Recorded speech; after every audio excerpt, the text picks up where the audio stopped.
नमस्कार दोस्तों, dear mathematician आपका स्वागत है। आज का जो हमारा क्वेश्चन है वो क्लास 10 के मैथ के एक्सरसाइज 13.2 के क्वेश्चन नंबर 6 है और चैप्टर का नाम है पृष्ठीय क्षेत्रफल और आयतन। तो यहाँ देखिए इस क्वेश्चन में क्या दिया गया है। यहाँ देखिए क्वेश्चन में दिया गया है कि ऊंचाई 220 सेंटीमीटर और आधार व्यास 24 सेंटीमीटर वाले एक बेलन जिस पर ऊंचाई 60 सेंटीमीटर और त्रिज्या 8 सेंटीमीटर वाला एक अन्य बेलन आरोपित है। यहाँ देखिए ये जो है एक बेलन है और इसके ऊपर जो है एक और बेलन रखा गया है और ये पहला वाला बेलन जो है जिसका हाइट कितना है तो 220 सेंटीमीटर है, मतलब ऊंचाई जो है इसका कितना है तो 220 सेंटीमीटर है और इसका जो आधार का व्यास है वो कितना है तो 24 सेंटीमीटर है। इसी तरह से जो है इसके ऊपर जो है एक और बेलन रखा हुआ है जिसका ऊंचाई जो है वो कितना है तो 60 सेंटीमीटर है और इसका त्रिज्या जो है वो कितना है तो 8 सेंटीमीटर है, त्रिज्या 8 सेंटीमीटर। अब चलिए इसके बाद देखिए से लोहे का एक स्तंभ बना है। यहाँ देखिए ये जो है एक लोहे का स्तंभ है। इस स्तंभ का द्रव्यमान ज्ञात कीजिए। हमें जो है इस लोहे का जो है द्रव्यमान ज्ञात करना है और इसके लिए जो है हमें क्वेश्चन में दिया गया है कि 1 सेंटीमीटर क्यूब लोहे का द्रव्यमान लगभग 8 ग्राम होता है। तो यहाँ पर जो है यहाँ पर देखिए साफ साफ लिखा हुआ है कि हमें जो है पहले आयतन निकालना है और इसके बाद जो है हम इसका द्रव्यमान निकालेंगे। तो चलिए जो क्वेश्चन में दिया गया इसको पहले हम लिख लेते हैं। यहाँ देखिए हल तो दिया गया है कि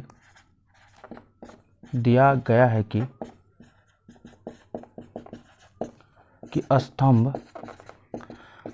के पहला बेलनाकार भाग के आधार का व्यास बराबर कितना तो 24 सेंटीमीटर।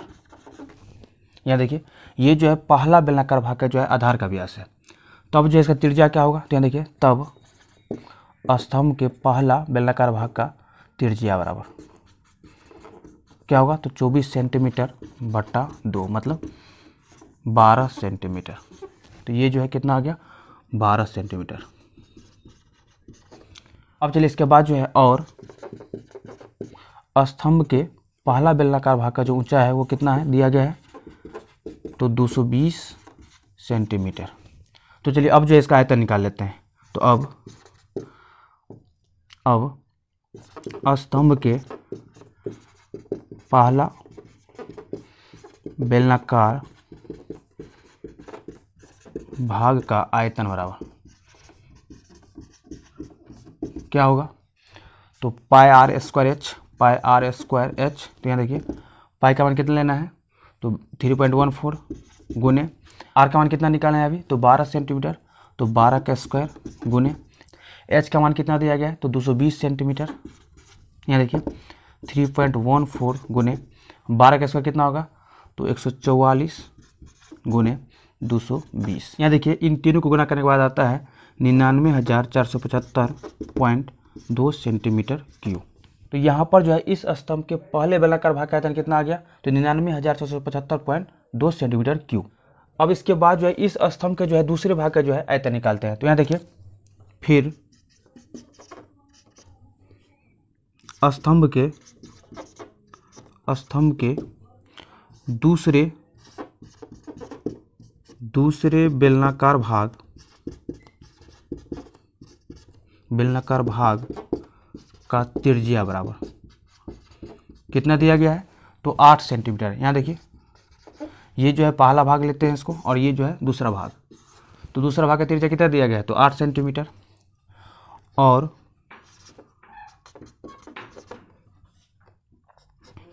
स्तंभ के दूसरे बेलनाकार भाग का जो है ऊंचाई कितना दिया गया है तो 60 सेंटीमीटर। तो यहाँ देखिए 60 सेंटीमीटर। अब जो है इसका आयतन निकालते हैं। तो अब स्तंभ के दूसरे बेलनाकार भाग का आयतन बराबर क्या होगा तो यहाँ देखिए पाई आर स्क्वायर एच। यहाँ देखिए पाई का मान कितना लेना है तो 3.14 गुने आर का मान जो है कितना दिया गया है तो 8 सेंटीमीटर मतलब 8 का स्क्वायर। इसी तरह से जो है एच का मान कितना दिया गया है तो 60 सेंटीमीटर तो 60 यहाँ देखिए 3.14 गुने 8 8 64 गुने 60। यहाँ देखिए इन तीनों को गुना करने के बाद आता है 12,057.6 सेंटीमीटर क्यूब। तो ये जो है किसका आयतन आ गया, तो स्तंभ के इस दूसरे बेलनाकार भाग का आयतन आ गया। अब चलिए स्तंभ का जो है आयतन निकालते हैं, मतलब पूरे स्तंभ का जो है आयतन निकालते हैं। तो यहाँ देखिए, अतः लोहे के स्तंभ का आयतन बराबर क्या होगा, तो स्तंभ के पहले बेलनाकार भाग का आयतन प्लस स्तंभ के दूसरे बेलनाकार भाग का आयतन। यहाँ देखिए स्तंभ के पहले बेलनाकार भाग का आयतन कितना निकाले हैं, तो 99,475.2 सेंटीमीटर। तो यहाँ देखिए 99,475.2 सेंटीमीटर क्यूब प्लस दूसरे भाग का क्या निकाले हैं, तो 12,057.6 सेंटीमीटर क्यूब। जब इन दोनों को जोड़ेंगे तो यहाँ देखिए 1,11,532.8 सेंटीमीटर क्यूब। तो ये जो है किसका आयतन आ गया, तो इस पूरे स्तंभ का आयतन आ गया। अब इसके बाद जो है इसका हम द्रव्यमान निकालते हैं। यहाँ देखिए चूंकि 1 सेंटीमीटर क्यूब लोहे का द्रव्यमान बराबर 8 ग्राम, तो 1,11,532.8 सेंटीमीटर क्यूब में। तो यहाँ देखिए 1,11,532.8 सेंटीमीटर क्यूब लोहे का द्रव्यमान। तो यहाँ देखिए कितना होगा, तो 8 गुने 1,11,532.8। यहाँ देखिए यहाँ पर जो है ये किस में होगा, तो सेंटीमीटर क्यूब में गुने ग्राम बट्टा सेंटीमीटर क्यूब। ये जो बट्टा में क्या आएगा, ये सेंटीमीटर क्यूब आएगा, तो ये जो है कट गया। तो यहाँ देखिए 8 गुने 1,11,532.8 ग्राम।